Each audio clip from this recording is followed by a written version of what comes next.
Hello everyone, Moe Pour-Ghaz here from NC State. Unfortunately, I had to miss the second day of the workshop, so I'm recording this presentation for the second day. All right, I'm gonna go ahead and share my screen over here, and we'll jump right in.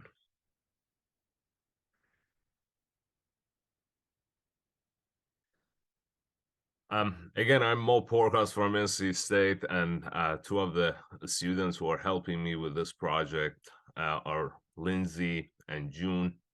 Lindsay's an undergraduate researcher here at NC State. She's doing an excellent job working with us. And June is a PhD student of mine who kindly agreed to help me out with this. June is working on depositing calcium carbonate inside natural wood. So he is our resident expert in this project. I have to mention that this is a new project for me. This is a new research area for me, so I don't have a very long presentation. This will be a rather short presentation if I stop going off tangent. And so I don't have I don't have any results, in fact, and this is more of my thoughts on how do we try to understand effect of drying on crack formation in bamboo. And of course, I welcome any comments that you may have. It's very easy to find me at NC State. All right. So let's get started over here with research hypotheses and questions. What are we trying to accomplish over here? So the main research hypothesis over here is that the drying rate and the extent of drying causes cracking in bamboo. Of course, this is not a very sophisticated hypothesis. We can here are the image of a specific strain of bamboo that, as far as we don't cut them, they don't form any cracking. As soon as they're cut and they're dried, cracking forms. So this is a basically known phenomena that this drying results into cracking. And before I go further, I would like to really acknowledge Arash Azadeh, who really helped out with a lot of images and content throughout this presentation. So Arash, of course, he is himself in this image as well. But I received a lot of images that he has prepared, and those were very useful. But let's go back again over here to what I was talking about. So he said that the drying rate and extent of and drying, basically the extent of drying causes cracking in bamboo. Okay, so that's not a very sophisticated. What I envision trying to understand a little further is to really address three specific research questions. How do viscoelastic properties of bamboo change with drying? Is rate more important or the extent of drying? Meaning that if we are drying bamboo to the certain moisture content, how important it is, how important is it that how the rate is important there. I'm losing my words over here. And does geometry play a role, as I will explain in a second here. So we are hoping in the short amount of time in the 1-year project, try to understand the impact of drying on viscoelastic properties of bamboo, and I will explain how are we going to try to do that, explain the effect of drying rate and the extent of drying on cracking, and understand the effect of geometry and material properties and material property gradient on crack formation. So let's just I know that this is very elementary type of topic for many of you, and I apologize. I hope this is not very awkward when I start to talk about these basics. But since it is a video, you can probably fast forward if you are getting bored. But if you think about bamboo being a viscoelastic material, which is a viscoelastic material, we can think about the properties of that in terms of storage modulus and loss modulus. And one of the schematics that the explanation that I really like is this effect of this falling tennis ball, let's say. And we have this ball that is just falling from a certain distance. Conservation of energy will tell us if there is no energy dissipation whatsoever, this ball has to bounce back to exactly the same height. But we all know that this ball will bounce to a distance that's less than the initial height. So this portion, the height that this is recovered, is really the elastic. You can think about that as elastic response. And the loss over here, the energy loss because of the internal motion of these molecules of this tennis ball, is the energy that's lost. So that we can think about that as loss modulus. And now, no, I'm not going to make a tennis ball out of bamboo and try to drop it and figure out what the height recovery is. No, we're not going to do that. We're gonna you employ a very established method called DMA, dynamic mechanical and analysis, to try to understand viscoelastic behavior. And in such a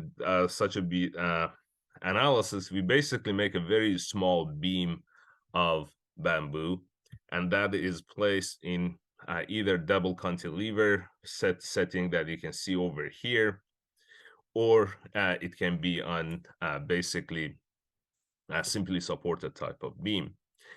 And then we apply a displacement and we measure the amount of force required for that displacement. And this action is done in basically a cyclic mode. This force moves up and down and produces a strain, and the force is measured. And you can see over here, for example, I know that's not the best image ever, but this middle support basically clamps the beam on both sides, so it can move it up and down.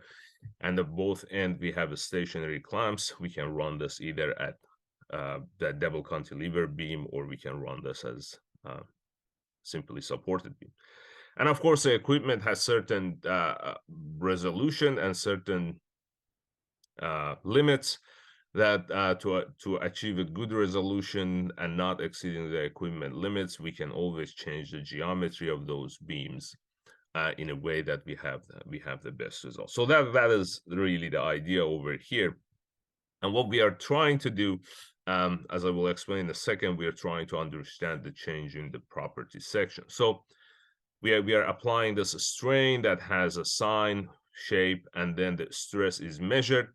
Of course, it is a viscoelastic material. If it was a purely elastic material, the stress and the strain will be in phase. So the phase, between them, or phase change is not the correct word. The delay, the phase in between these applied strain and measured stress would be 0. If it is purely viscous material, then the phase will be 90 degree. Of course, this phase is not 90 degree, nor it is 0 for materials such as bamboo. We have done a lot of measurements on wood, and I understand it is very different from bamboo. So we measure this value of delta, and we of course measure the maximum value of the stress and strain. And using those, we can go ahead and do certain calculation, as I will show in a second. Again, this is a type of geometry of the beam. On wood, we have been using dual cantilever beam. There are specific reasons for it. And we recently have been able to update our equipment so we can run these experiments at a controlled relative humidity in addition to controlled temperature. And that helps us in really understanding how drying affects the mechanical properties of this. We run these experiments at different frequencies.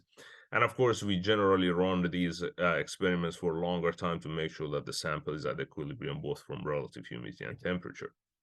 So now, if we go ahead and we measure the stress and strain as a function of time, we can use amplitude of stress and amplitude of strain to calculate this complex modulus. And delta was a phase shift between the applied strain and measured stress. And using that we can really calculate the so-called elastic response of the material, or elastic modulus, or storage modulus of the material, which is a measure of elasticity of the material. And we can measure the viscous property of the material in terms of loss modulus. And again, this delta is a phase shift between the applied strain and the measured stress. And of course, we have the amplitude of stress and strain over here, which we can use for those calculations. All right. So why these? How are we going to use this, and why this is important? All right. Here's a cross section of bamboo. Again, this image is from IASS, and you can clearly see a gradient in material throughout this cross section of this material. Now, our goal over here is that we get we get pieces of bamboo, and then we slice pieces so that we can get different sections from this bamboo, and then we run DMA analysis on this on these, and we're going to run these at different relative humidity to figure out how the elastic property and viscous property of material changes with the relative humidity, which corresponds to the extent of drying of the material.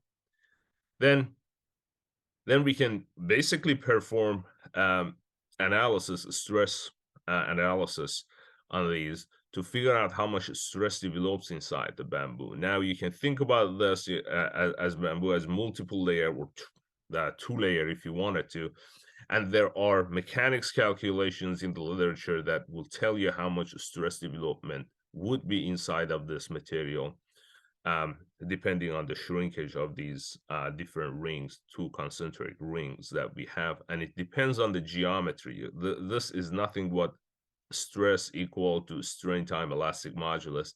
The rest of this term over here is just a geometry factor. That's what it is. This is nothing but Hooke's law. Now you can think about this as material that has a gradient across of it. You can, of course, we will understand this after we do the DMA analysis to figure out how much gradient of the material we have and how much viscous and elastic properties of the material changes throughout the cross section. Then we can do this sort of stress analysis to figure out how much stress is developing under different drying condition inside of the material. Now, you can think about this geometry that it is basically two rings, concentric rings, in a very simple way as a beam that is between two rigid substrate, and a portion of that material is starting to change length because of the drying, let's say. And then this portion would be the viscoelastic portion of the material. Now, if the material is highly elastic and has very little viscous properties, then because of this geometry, the cracking will happen inside of the material. Of course, in this circular geometry, the stress distribution is a little bit more complicated, but the gist of the problem is the same over here. And then if the material is very viscous, of course, then the material will relax, and that relaxation does not allow cracking to develop, because the stresses are relaxing inside the system. So that is the idea. That's why we would like to understand this viscoelastic behavior and see how that viscoelastic behavior changes with drying. My hypothesis here is that as the material starts to dry, it becomes more elastic and less viscous, and that causes higher stress concentration during the drying. So drying is not just loss of moisture here. It is loss of moisture with, accompanied by changing the properties of the material in terms of viscoelastic. And then this complex geometry, and because of the gradient and stress development due to this gradient, causes a cracking inside of the material, okay? So the idea over here is that we can calculate this elastic response, and we have the contribution of this relaxation to stress, reduction of the stress. Now, if this relaxation is quite a bit, the cracking does not happen inside of the material. If this relaxation is small, cracking will develop inside of the material. And how can that relaxation be large or small? It has to do with the rate of drying. If the drying rate is very small, there is more relaxation that happens inside the material. The residual stress is smaller. If the drying rate is very high, then that relaxation does not happen inside of the material and cracks. And you might be wondering, how are we going to calculate all of these? There are, again, analytical calculation to calculate the stress development inside the two concentric rings based on linear shrinkage of the material. So again, this is an image from RS here, but we're going to prepare samples like this, and we're going to try to slice them into very thin beams, and then not only measure the DMA, viscoelastic properties of the material. We're going to try to measure the length change of the material under different relative humidity and calculate this elastic response, and really calculate this relaxation as well, and try to understand the effect of drying rate and how drying affects the change in property, and how geometry of the material results in cracking of the bamboo. So again, I don't have a whole lot of results, and I hope in the next workshop I would have some results to share with you. Again, I wanted to thank the students, Lindsay and June, who are helping me out over here, and many thanks to Arash for sharing the images and with me. With that, if there are any comments, questions, I'm happy to take them. Shoot me an email. Take care of yourselves.